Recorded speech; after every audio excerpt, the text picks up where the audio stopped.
mpenzi mtazamaji, karibu tena katika awamu nyingine ambapo leo tunaamua ya kwamba kuangazia masuala mbalimbali katika jamii. Kwa njia moja ama njia nyingine unaweza pata kwamba mtu ana uokovu. Watu wanaenda kanisani bila kujua ya kwamba ni kipi ambacho wanaenda kukifanya kule. Kuna wale wengine ambao wamejaribu, wamepita pale mpaka imefika wakati wamejua Mungu anatenda. Ndio maana tumefika siku ya leo kumpata mgeni wetu studioni ili atuangazie mawili matatu kuhusiana maisha yake na ni jinsi gani alipatana na Mungu na kisha kuja kuitwa mtumishi wa Mungu. Kwa hivyo ka standby, niite kijana wa nguvu Daniel Kiriko kana wakati niite Dana sana hapa ili tuangazie mawili matatu vile nilikuwa nimekuahidi hapo awali, moja kwa moja. Karibu sana mgeni. Asante sana. Asante sana. Amen. Mungu ni mwaminifu kila wakati. Mpaka tumefika saa hii. Amen. Najua ya kwamba wakati nilipopita karibu na kanisa lako nilisikia kwamba watu wanapenda sana ukisikia kwamba Pastor Mellen kitu ambao unataka kujua kwamba kuna sign ile anakuja nayo. Walio mwonja Yesu wanacheka namna gani? Ndio huyo sasa usicheze mbali. Ndio maana nimemleta hapa ili atuelezee mambo mawili matatu, kwa sababu kuna yale ambayo nilikuwa nimefanya utafiti kumhusu Pastor Mellen, nikapata kwamba pastor hakusomea, lakini yeye mwenyewe atatuambia upasta ulitoka wapi. Karibu sana. Asante na tena wacha Mungu awe mwaminifu. Amen. Tuambie unaitwa nani? Kwa majina yangu mtazamaji, naitwa Mellen Kirugo Keana. Ni mzaliwa wa Kisii, mahali kunaitwa Ibacho kule Nyaribari Masaba, ndio kwetu, ambao nimezaliwa na mzee mmoja ambaye anaitwa mzee Steven Keana, na mama yangu ambaye ni marehemu saizi alikuwa akiitwa Priscilla Kemuma. Mimi ndio mtoto wa 8 katika familia ya watoto 11, na nashukuru Mungu kwa sababu umbali wamenileta. Amen. Amen. So kwa hivyo wewe umezaliwa Iwacho na mzee Kiana. Amen. Alafu wewe ni mtoto wa 8 kwa familia ya mzee Kiana. Yeah, watoto 11. Yes. Jua uje tuambie umesoma fika wapi, alafu kisha tuambie story yako ya safari kuja kupatana na Mungu ni gani? Amen. Yes. Nashukuru Mungu kwa sababu nilipata nafasi ya kusoma kulingana na ile kiwango ambaye Mungu aliniwezesha. Nilienda shule, nilisoma kuanzia katika mkoa wa Nyanza, shule moja ambayo inaitwa Rapogi Girls. Hapo ndio nilifanya kuanzia darasa la 2 hadi nikafanya darasa la 8. Nikatoka hapo tena nikaingia kidato cha kwanza mpaka cha 4. Tena bado huo mkoa tu wa Nyanza, shule inaitwa Rapogi Girls. Mkoa wa Nyanza ama wa Luo Nyanza? Luo Nyanza. Yes. Sorry. So nikapata kusoma, nikamaliza shule yangu, lakini baada ya kumaliza shule nilipata kuoleka immediately baada vile nifanya kidato cha 4. Hapo ndio nilikutana na baba watoto wangu. Mimi ni mama ya watoto 3, vijana 2 na kasichana 1. Hao ndio Mungu alinibariki nao, na nikaingia katika ndoa tu hivyo. Na nilipoingia katika ndoa nikaingia katika maisha ya housewife. Yes. Au kafanya hivyo. Wajua najua ya kwamba kama mzee babako ni mtu ambaye anapenda elimu sana. Anapenda mtu ambaye amesoma. Ilikuwa namna gani mpaka ikafika ukaachana kusikia mambo ya babako mpaka kuoleka? Kwa sababu babako historia yake ni mtu ambaye anahakikisha kwamba watoto wake wamesoma. Amen. Yenyewe babangu ni mtu ambaye anadhamini masomo sana. Uko unataka uwe rafiki ya babangu, wewe muonyeshe unapenda kitu. Hali yako ilikuwa namna gani wakati ulitamburuka ukaenda ukaachana hali ya masomo? Wakati nilipoachana na hali ya masomo at form 4, kwa sababu babangu alikuwa na expect niendelee na masomo zaidi.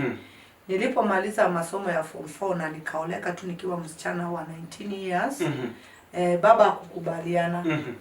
Alijaribu kunitoa katika hiyo ndoa, lakini unaelewa tu mtu ukiwa msichana na umepata mtu amekwambia nakupenda. Na hakuna mwenye ameye kukwambia kwamba nakupenda ukasikia basi. Huyu the one and only ndio huyo. Yes, tuachane nayo. Maisha ikawa hivyo, ukaendelea mpaka sasa hivi kweli uko kwa hiyo ndoa ama what happened? Hapana, kwa sasa hivi kusema kweli mimi ni mama ambaye anaishi peke yangu. Nimelea watoto wangu. Ilifika mahali hiyo ndoa ikashindikana. Yes. Maisha hiyo ndoa ilikuwa maisha ambayo ni ya kupendeza. Ilikuwa maisha magumu, maisha ya kuvumiliana. Kwa sababu baba watoto wangu alikuwa ni mwalimu. Alikuwa mwalimu wa secondary, lakini alikuwa mtu wa pombe, tena raha mingi sana. Na hata yeye mwenyewe hakuwa anataka ya kwamba nitoke nje niendelee hata masomo yangu. Kwa nini? Kwa sababu alikuwa sijui kwa nini alifikiria hivyo, lakini maisha hata kama aliniweka housewife, unakumbuka kama mtoto wangu wa mdogo alipokuja nimepata mimba ya mtoto mdogo, nililia sana. Nililia, ilikuwa ni uchungu, nilisikia uchungu sana. Ningekuwa na uwezo, ilikuwa uchungu sababu wakati huo ndio dadangu mwingine alikuwa ameamua, alikuwa anaona maisha nilikuwa naishi. Au madada zangu Mungu amewabariki sana. So hawakupenda maisha walikuwa kinitazama, walikuwa wananihurumia sana. So nilipokuwa na watoto wangu wawili, dadangu mwingine akataka niingie college ya teaching kulingana na ile grade yangu nilikuwa nayo kwa wakati huo. Yeye ni mwalimu wa primary. So akanitafutia Migori Teachers College. So aliponitafutia Migori, wakati huo sio kama saizi. Ungeenda shule college kama uko na mimba. So wakati nimepata hiyo barua amenitafutia, ndio nastukia niko na mimba. Ilikuwa uchungu. Ikakuma sana. Yes. Nilikuwa naweza lakini ilikuwa ni mpango ya Mungu. So mpango ya Mungu. Yes. Hali umesema ya kwamba ilikuwa ngumu wakati unataka uendeleshe masomo, ili kukalia ngumu kwa sababu mzee wako kwa anapenda uende ukaendelea na masomo. Kazi yako housewife. So kuachana naye ilikuwa namna gani? Kwa sababu mengi atakuwa yanacheza hapo katikati, lakini tunataka ile ili kufanya mpaka ukatoka. Okay, nashukuru Mungu kwa sababu kuja kuachana naye ilikuwa ni kitu ya 1+1. Ilikuwa ni kitu cha uchungu sana. Licha nilikuwa namuelewa na namfahamu tabia zake, nilijaribu kuvumilia. Lakini sasa hii nayo ilifika ile extent ambayo singeweza kuvumilia. Wakati nilipoenda Nairobi masomo yangu, dadangu mkubwa kaamua, enyewe ilikuwa ni maisha mbaya. Maisha yangu ilikuwa maisha mbaya. Na nilipoamua kwenda katika college, dadangu mkubwa na shemeji yangu wakachukua hiyo nafasi kunipeleka shule. Licha nimekuwa mama na ni bibi ya mtu. Lakini wakanichukua kutoka nyumba yangu wakanipeleka college ya upishi, nikafanya hiyo college nikamaliza. Nilipomaliza nikapata kibarua. So nilipopata hiyo kibarua nikapata kazi. Nikaanza kufanya hiyo kazi kibarua. Ikabidi tutengane na hii kidogo. Sasa amekaa upande ya Kisumu, mimi nakaa upande za Kitale. So katika hiyo harakati sasa hapa ndio mambo yaliharibika kabisa. Nikaja nikapata habari ya kwamba akona mwanamke mwingine. Si kuichukulia maanani sana, lakini kasema nataka nijue ukweli mimi mwenyewe. Na ilikuwa mtindo wangu ya kila wakati ya kwamba inapofika weekend Fridays inakuja upande hii yake kwa sababu inakuwa mbaki na watoto. So mimi nakuja upande hii wake weekend. Kama nimekuja this weekend, ile weekend nyingine sitakuja kwa sababu distance ilikuwa ni kubwa sana na ni pesa. So nilikuwa naruka one weekend na kuja the other weekend. So nilipopata hiyo habari, nikaja nikasema mimi nataka nijue ukweli. Nilipokuja hii weekend, obviously kwa najua sitakuja hii weekend, nitakuja ile nyingine. Sasa niliporudi kwa kazi, kitu kaniambia hapana. Tena rudi. So niliporudi, wakati wa pili nilikuwa last weekend, tena nikarudi weekend. Kweli ndio nilipata kujua ukweli.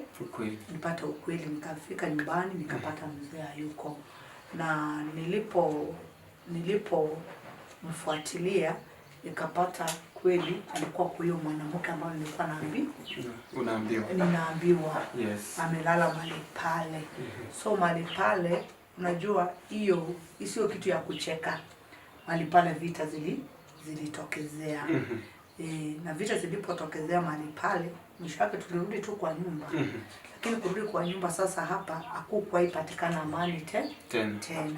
Mzee akaja akaniambia sasa wakati ninapolia nasikia machungu, nikaambiwa, akaja akaniambia wewe hata afadhali umejua. But before that nimepita mambo mengi, lakini pia nilikuwa hapa awali nimepata message kwa simu yake.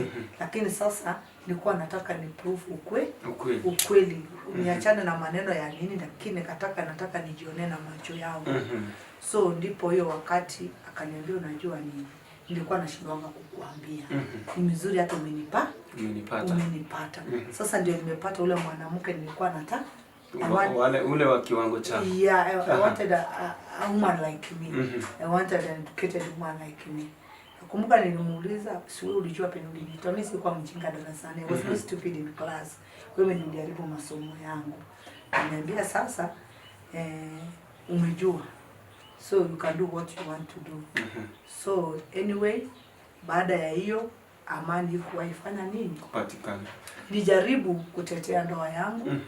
Lakini nikapata haiwezekani. Sawa, ulipoondoka ulijaribu kurudi ndani? Kabisa. But ikawa ni kazi ngumu. Nilijaribu sana ili nirudi katika ndoa yangu. Hata sasa nilipojaribu kurudi katika ndoa yangu, anytime sasa nilikuwa nakuja ananiuliza umekuja kufanya nini hapa? Natumia excuse ya watoto. Nimwambia nimekuja kuona watoto wangu. Kaja akaniambia leo vile umekuja hivi, kama watoto wako ndio watafanya hivi kwa nyumba yangu, beba uende nao. Kama hao ndio watafanya vile kwa hii nyumba, nimekupa free. Enda nao. So hivyo ndio story ilisha na ukaanzisha maisha yako. So hivyo ndivyo hiyo story hiyo ndio iliisha. Na kutoka hata bila aliniambia nitoke na hao watoto, ilikuwa rahisi kutoka. Alitumia miti. Kiboko tulikibishana, ilikuwa kitu rahisi. So after that ndio ikasababisha kaingia pombe. Sikuwa nakunywa pombe. So vile niliona kweli huyu mzee kweli kabisa ameniacha. Sasa hapo ndio niliona I'm done. Niko na watoto. Sina kazi ya maana. Kazi hiyo nilikuwa nafanya ile kibarua tu unapata 8,000, 7,000 hivyo tu. Ni pesa kidogo tu, si kwa ya kukumanage unini na watoto. So katika hiyo hali ya I was so frustrated. So hiyo ndio ilisababisha nikaanza kunywa pombe. Ukaanzana na pombe sasa? Nikaanzana na pombe mali pale. Ulikunywa pombe miaka mingapi? Nilikunywa pombe karibu miaka 3 hivi. Pombe ile nakunywa marathon, sio pombe ya kupunguza makali. Nilikunywa pombe mbaya. Kwa sababu najua wakati moja kitu kilifanya, dada moja ndiye aliniingisha katika pombe. Nilikuwa nafanya kazi shule za madam, nilikuwa mwalimu wa secondary penye nilikuwa nafanya. So she used to, mimi ni mtu wa kuongea. Na yeye alikuwa mtu wa kuhang. Alikuwa ule madamu wa yo. Na siku moja akaniambia hivi, Mati, si leo ni Friday, Members Day. Twende out. Mimi naenda out, mimi sio mtu wa pombe. Watu wanaenda out na watu wanakunywa pombe. Akaniambia hapana, wewe tuende tu. Wewe utaenda ukunywe soda. Na nikaenda hiyo. Kumbe kwenda vile saa zingine unatoka unaenda kwa choo, wanakuongezea kidogo soda. Kwa soda ndani. Lakini kaja nikasikia tasty soda, wakaniambia nikuwekea kidogo. So hapo nikakubali, okay, sio kali sana. Nikiweka kidogo hiyo sisikii kama iko kali. Sisikii kama iko kali. So hapo nikakunywa, wananiwekea kidogo. Na tulipotoka kwa basi hiyo, nililala kama mtoto. Ukajisahau. Nililala vizuri kwa sababu masiku nyingine sikuwa nalalanga. Nikilala kwa kitanda ni kuwaza na kupiga tu kila wakati. Mawazo ilikuwanga mingi. Lakini hiyo siku nilipokunywa hiyo pombe, hata sijui kulikucha namna gani. Sasa hapo ndio milango ilifunguka ya kufanya nini? Ya kukunywa pombe. Ukakunywa pombe. Alafu tena ulikuja ukajikundua aje mpaka ukaamua kwamba tena hii pombe kweli inanisaidia ama inisaidii? Ilikuwa namna gani? Kwa sababu unajua umekuwa pastor, kitu umesomea ni upishi. Hujasomewa pastor. Amen. Ukaingia kwa pombe. Ulipoingia kwa pombe, ulipatana na Mungu namna gani? Mimi nilikunywa pombe. Baada ya kunywa pombe nikarudi kufungua maklabu. Sasa wewe ndio unauza private. Mimi sasa ndio nauzia watu. Clubs mbili, moja nikafungua Kapenguria, moja nikafungua Kitale. Na pombe iko na pesa. So nilikuwa na nini pombe, kutoka ile pesa ya pombe mimi mwenyewe ninakunywa, ninauza pombe, nikitoa hiyo pesa kwa pombe nikaingia ukulima. Kaanza kukodisha mashamba kwa sasa kuna watoto watasoma namna gani. Nikaingia Kitale nikaanza kukodisha mashamba. Hata 5 acres ninalima mahindi, ninalima nikitoa na tupa mahindi factory. Cereal board ya mahindi. So hapo nilikuwa na pesa. So katika hii hali ya pesa raha ikaingia sasa mingi, pesa uko nayo. Watoto Mungu akanisaidia, sikuwa na strain by then. Wakati huo sikuwa na strain, wakiwa primary sikuwa na strain. Watupa wote boarding school. So mimi naishi tu peke yangu na mastare yako. Na mastare yangu. Watoto wanakuja tu likizo peke yake. Mpaka mdogo nikampeleka boarding akiwa pia class 2. Yeye mkubwa alikuwa class 6. Wote nikawatupa boarding. So wakati huo yote mastare pombe kitandani. The earliest ndesa kuingia kitanda ni saa 9 ya usiku. Alafu na kuamka pia unajua kwa sababu wewe ni matro, saa 11 umefanya kimbia kazi. Mattress nilinuanga ilikuwa mpya iko hizo. Ainanga stress. Yes. Mungu ulipatana naye wapi? Sasa Mungu wakati mmoja hii pombe vile nilikuwa naendelea kukunywa excess. Nilikuwa naendelea kukunywa years were moving. Pia nini yangu kiwango ya kukunywa pombe ilikuwa too much. So ikafika mahali ningekunywa pombe, ningekunywa hata bagi yangu sasa nikitembea. Siku hizi ni Biblia unapata. Singetembea kwa bagi yangu bila pombe. Na ni hizi kali. So siku moja nikaenda nikakunywa pombe. Katoka basi saa 9 usiku. So sasa leo natembea kwenda kwa nyumba yangu, gari imenidrop saa 9 taxi, saa 9 ya usiku. Sasa na cross uwanja wa shule nienda kwa nyumba teachers quarters pale nilikuwa naishi. Nyasi kanishika nikaanguka chini, nikashika kiatu yangu. Kaanguka chini, nilianguka nikasikia uchungu mgongo, niliumia na kulikuwa kumenyesha nikawa matope tupu. Mali pale chini nakumbuka ilikuwa saa 9. Ndani ya hiyo maji kwa uwanja. Ndio kuna uwanja unapata kuna mvua ikinyesha maji na simama inakwama hapo. Sasa nilianguka ndani ya hiyo maji. Sasa ndani ya ile maji hapo ndio nilikaa tu, ile nilianguka nikakaa. Nikaangalia tu juu. And I was drunk. So nikasema hivi, God, are you in this world? Nakumbuka vizuri sana. Na nikaongea katika Kizungu. God, are you in this world? If you are in this world, this is not my life. Deliver me from alcohol. Hivyo tunanililia machozi na nikamwambia hivi, when I look at the stars, I'm told you are the creator. Najiongelesha. Sijui hiyo maneno ilitoka wapi, but I was talking out of uchungu, from the sincerity of my heart. When I look at the stars, I'm told you are the creator. And you know them all by their names and their numbers. When I look at this moon, kulikuwa mbala mwezi, I'm told you are the creator. Lord save me. Na nikatoka hapo, nikasimama kutoka hiyo ndani ya maji, nikaenda mpaka kwa nyumba yangu, nikafungua mlango, nikaingia nikalala. But life did not just change like that. Asubuhi kawaida niliendelea na pombe. But after 2 months, I went to drink as usual. So hiyo siku nikakunywa pombe mingi. There is a guy who was an old friend wa pombe tu. Akaja from Mombasa. Akauliza, akaenda paka kwa baa yangu penye nilikuwa nimeandika wafanyikazi.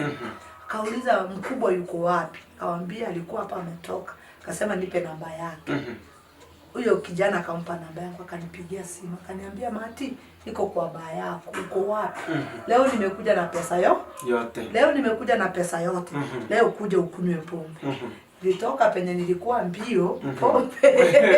Ukisikia pombe tu unakimbia mbio. Pombe ilikuwa ni chakula yangu. Yes. In fact, I could take alcohol more than food. So, akaniambia leo nimetoka Mombasa na nimekuja na pesa yote. Kuja leo ukunywe pombe. Nikatoka penye nilikuwa mbio mpaka kwa club yangu. Tukakaa na pia alikuwa na marafiki wake. Alikuwa mtu wa kijiji tu hapo. So unajua mtu wa kijiji wanajuana, marafiki wa pombe. Alikuwa amekuja pia na squad yake. Kampata yenyewe ndugu yeye alikuwa anaitwa Wafula, nakumbuka mpaka sasa alikuwa anaitwa Wafula Mluya. Alinunua pombe, tukakunywa pombe.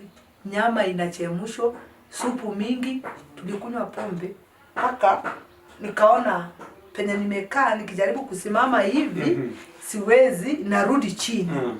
Nikasema leo nimeweza. Leo nitafikaje kwa? Nikiendelea kunywa hii pombe nitapata blackout hapa. So kitu nilifanya, sisi wanawake unajua bag zetu tunabebanga matishu, tunabeba vitu mingi. Nikapiga hesabu nikasema hao nikiwaambia ninatoka hawatakubali. Wacha nitoke tu kama mwenye anaenda alafu nipande pikipiki nifanye nini? Niende kwa sababu hapo nje kuna pata mapikipiki zimepaka. So mali pale ndio sasa nikuchukua bag yangu, kasikia anauliza unaenda wapi? Mwambia hapana, naenda na bag naambia si unajua bag ya wanawake vitu na sasa hizo unajua uko hivi. Uko hivi si tuko soba. Unaenda ukishikilia ukienda. Na kweli nilitoka tu nje. Nikastaga tu, nikachukua pikipiki, nikandoa mpaka kwa nyumba yangu. Nilipofika kwa nyumba yangu, nilifungua mlango. Vile niliingia tu hivi, hakuna kitu nilitoa, ni kiatu peke yake. Bag nikatupa mahali pale mlangoni. Kafungua tu switch ya stima, nikaona hakuna kitu itaweza nigonga. Nikaenda nipande kitanda yangu. Ukazima ukienda. Nikazima, si nimeangalia hakuna kitu kitanigonga. Nikazima, nienda kwa kitanda yangu nilale. So nilipozima, sasa naenda kupanda, nimegusa kitanda. Sasa naenda kushika kitanda nipande, nikaanguka chini. So nikafikiri ni ulevi. So nataka nitoke mahali pale chini, nikashikilia kitanda ili nitoke mahali pale chini, nipande kwa kitanda, ninapata siwezi. Badala kitanda ninasonga kuja kwa kushika comforters, nishikilie comforters zote zilikuja chini. Na jaribu kutoka mahali pale chini siwezi. Kidogo nikasikia naanza kusunguka mahali pale. Umewahi ona hii mdudu timbo wakati kuna huu mdudu beetle ikinini unapata hapo chini. Hiyo ndio speed nisikia nilikuwa naenda. Hivyo ndivyo hata hiyo sauti ndio nilikuwa nasikia inafanya. Sasa nikapata ninaenda hivi. Nikashindwa nini kinaendelea. Kidogo nikasikia sauti from nowhere. Inaniita Melen, why are you doing this? In fact nilicheka. Unajua katika ile hali ya ulevi ndani nilicheka. Nikasema that today I've taken alcohol. Until alcohol you are speaking to me.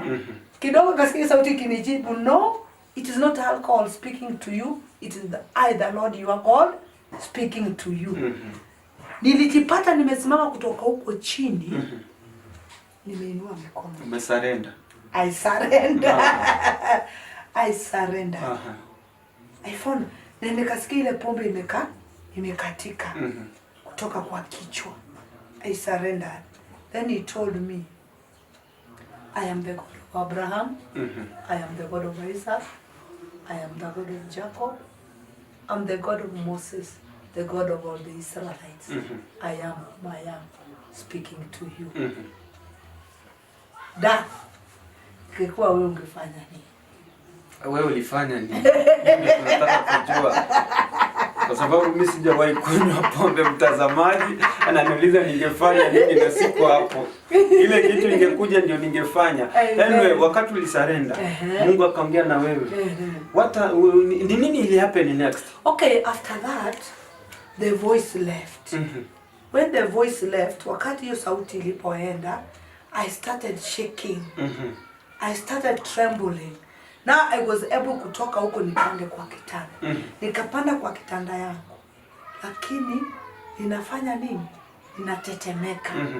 Ninatetemeka. Na nikaanza kulia. I cried.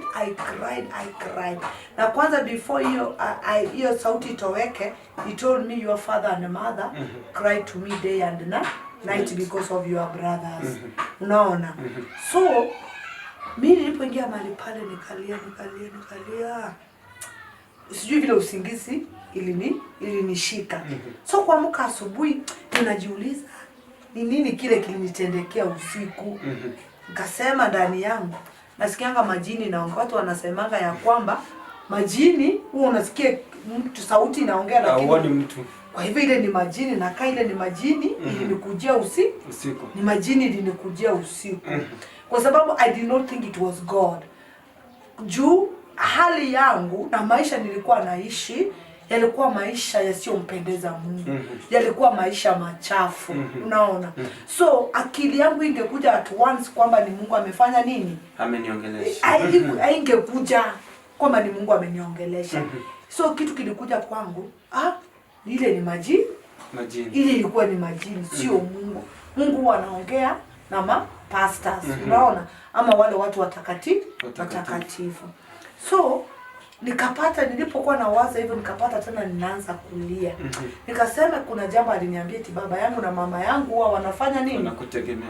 Wanaomba. Huwa wanaombea mandugu zangu. So nikachukua simu nikasema wacha kwanza ni confirm from my father. So nikachukua hiyo asubuhi nikachukua simu yangu nikapigia baba yangu. Nilipopigia baba yangu nilikuwa nataka nimuulize baba, wewe unaombanga? Ili anikonfirmie ukweli, je, ni ukweli maneno nilisikia ama ni nini hii nilisikia? Nikachukua simu nimpigie. Nikampigia akapiki simu. Bila alipiki simu, so sasa naanza kumuongelesha, nikapata nimeanza kulia. Nililia. Sasa baba ananiuliza mtoto wangu ni nini? Akaniambia kata simu. Najaribu kuongea siwezi ongea. Akaniambia kata kwanza hiyo simu. So nikakata simu. Nikakaa almost 2 hours. After 2 hours sasa babangu akanipigia. Aliponipigia akaniambia mtoto wangu umetulia? Akamwambia ndio. Akaniambia nini mbaya? Nikamuuliza akamwambia baba, acha tu nikuulize kwanza. Huwa unaombea ndugu zangu? Akaniambia mtoto wangu, nini imebaki dunia? Mandugu zako nimejaribu nao imeshindikana. Mimi kama mzazi penye ninaweza nimefanya nini? Imeshindikana. So siku hizi mimi tumeachia Mungu, ni Mungu tu tunaomba, huwa tunawapeleka mbele ya Mungu mimi na mama yako. Huwa kazi yetu ni kuombea kila wakati. Niliposikia tena baba amesema nini hii, kwa hivyo ni ukweli, ile sauti ilikuwa inaniambia ni ukweli. Hiyo nika-confirm ni ukweli. Nika-mark tick. Nasema na hapo ndio nilijulia ya kwamba kila Mkristo unapoomba, mtu yote unapoomba, Mungu anasikia. Hiyo tu that was a confirmation to mimi kama Melen. Ninajuanga hakuna ombi ambayo mwanadamu utaomba Mungu asifanye nini? Asikusikie. Iwe ajibu asijibu, huwa anafanya nini? Anasikia. So baadaye ya hiyo baba kanikonfirmia wanaombea mandugu zangu. Kwa ile sauti nilisikia akasema kumbe ni ukweli. So kuanzia hapo bado ilikuwa rahisi, but the second nikasema roho ilikuwa ina challenge. Ule sio Mungu, ule ni Mungu. Ule sio Mungu, ule ni Mungu. So siku moja nikasema ule hakuwa Mungu. Ule inakaa ilikuwa ni nini? ni mashetani. Unaona? Ama ni pombe mingi nilikunywa. Ni pombe mingi. Kama sio shetani, nilikunywa excess pombe. So kuanzia hapo, after 2 weeks naogopa pombe. Nikaanza kuogopa tu pombe. Nikiona pombe nakumbuka ile sauti. Kesi kwingine kajitia moyo, akasema nimenunuliwa pombe. Nikasema hapana, leo nitakunywa tu kidogo. So nilipoenda mahali pale nikaekewa hiyo pombe. Ninaona ile pombe imewekwa kwa meza, nikajikaza nikakunywa chupa ya kwanza, ya pili, ya tatu. Amani kanikosa. Nikasikia ninaanza kutetemeka penye niko mahali pale. Sasa hapo siko mlevi. Hapo bado niko soba. Ndio ilikuwa kama chai. Nimevia chupa mbili hiyo ni taste. So nikatoka nikaingia kwa nyumba. Sema kweli, nilipoingia kwa nyumba, sasa ile sauti ikarudi nikiwa soba. Hii sasa hakuna ulevi, niko soba. Sauti nikasikia tena ikiniuliza, what did I tell you? Sio ndani yangu. Sio sauti nasikia inaniongelesha. Sio sauti eti nini? Dan, unaona vile tunaongea na wewe hivi. Hivyo ndivyo hiyo sauti ilikuwa sauti kubwa na sioni mwenye anaongea na siwezi angalia juu nione. Nilikuwa najipata nikaenda chini flat. Nimelala flat chini. Sauti ile tena ikarudi kama. Sauti inaongea. Siko kwa usingizi, siko kwa maono, siko kwa nini. I'm alone in the room and the voice is so loud. Hallelujah. The voice is so loud. It's thunderous in the house. So as it said no alcohol, napata ninatapika ile pombe. No more alcohol, natapika ile pombe. So, pastor. Hapo sasa ndio story ya pombe iliisha kwa maisha. Ulianza aje kuhubiri?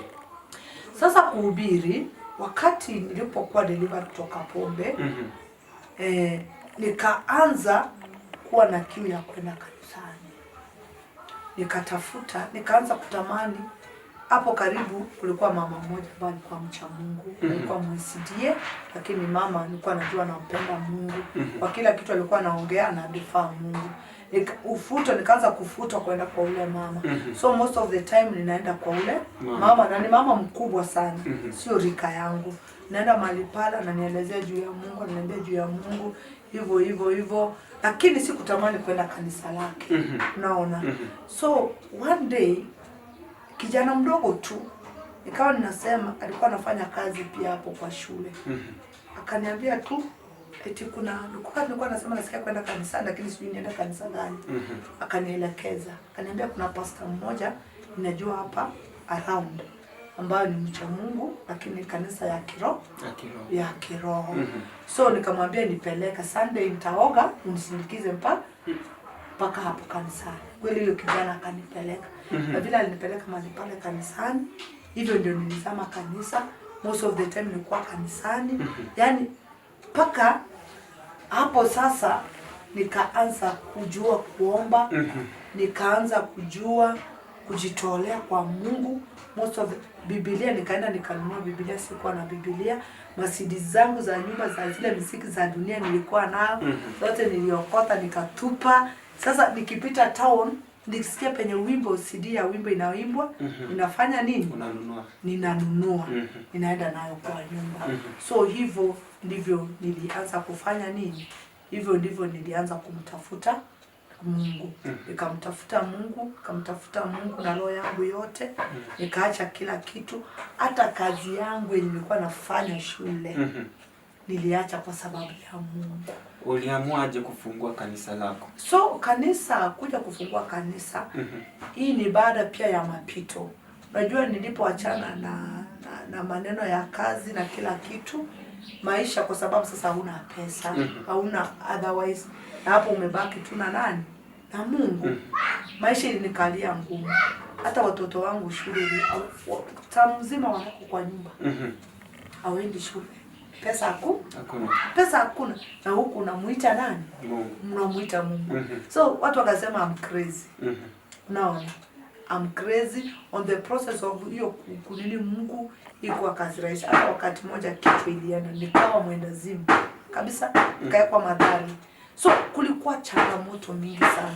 So kuja kuitwa pastor na kufungua kanisa ilinichukua muda process.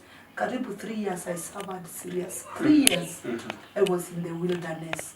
Nilikuwa katikati jangwa ambayo siwezi sahau kwa maisha yangu, lakini kwa sababu Mungu huwa ni mwaminifu, hawezi kukuacha ukahangaika. Akiona unamtegemea na uko tayari kumtumikia, kuna wakati nafika na kupumzika.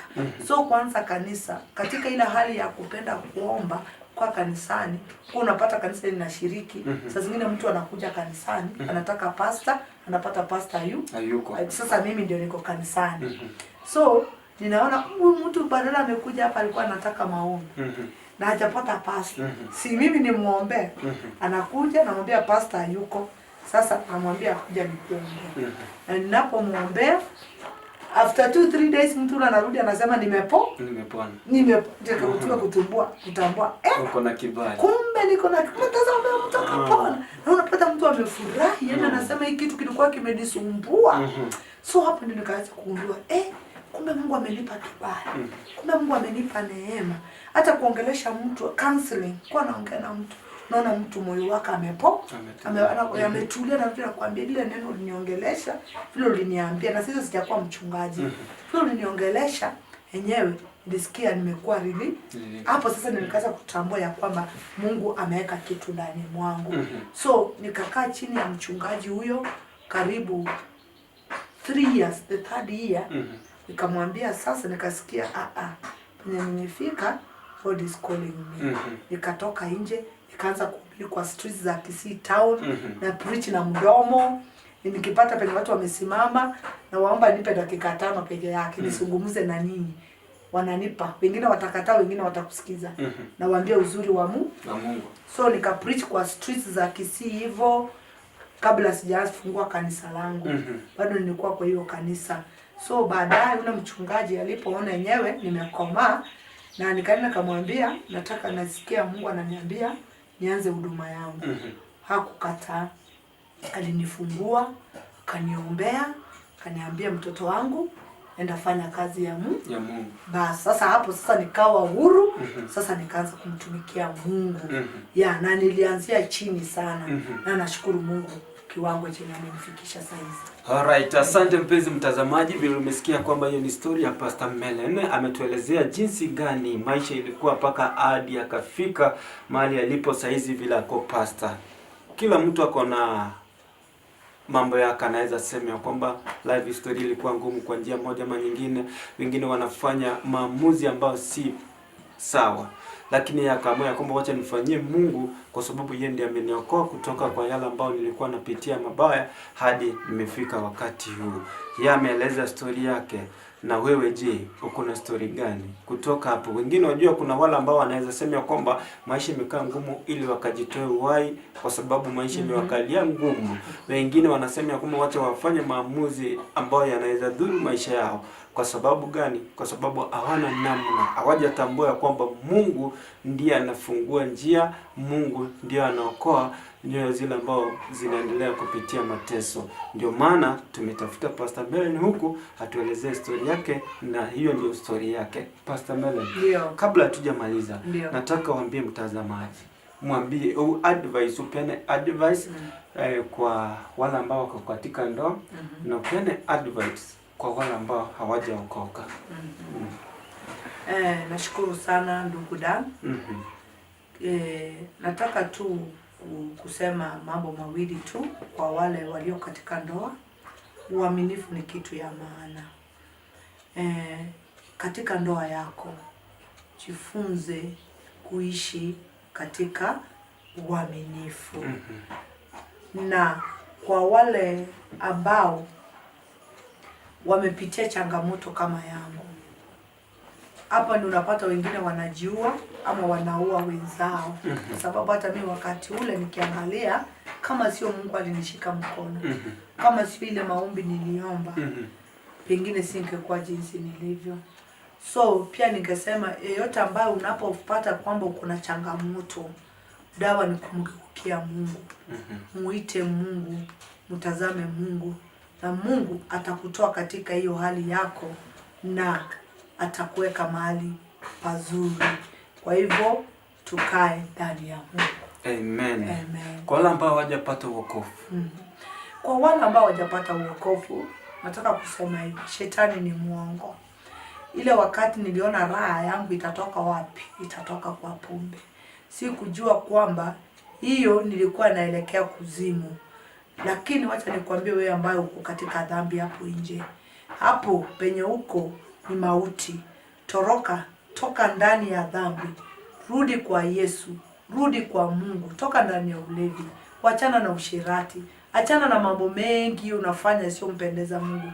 Rudi kwa Bwana na Mungu atakusaidia, na Mungu atakuinua, na Mungu atakupa maisha mazuri, kwa sababu yeye ndio suluhisho ya shida zako. Amen. Amen. Amen. Asante sana mtazamaji. Hii ilikuwa katika kitengo ambao tunajifunza, tunajielimisha kutokana na story ya mtu ambaye amepitia shida ili ikatutie moyo. Kuna wale ambao wanaweza kuwa wanapitia hiyo changamoto wakati kama huu. Umeelezewa vizuri. Chukua yaliyo mema, uyatendee kazi na Mungu atakuinua. Nakwambia kwamba asante sana kwa kutupea wakati umetutazama na kuhakikisha kwamba umejielimisha. Wacha Mungu awe nawe hadi wakati mwingine. Niite kijana wa nguvu Daniel Kiriga, kana wakati niite Dan National Board. Tulikuwa na Pastor Melanie Kerubo. Amen. Asante. Amen.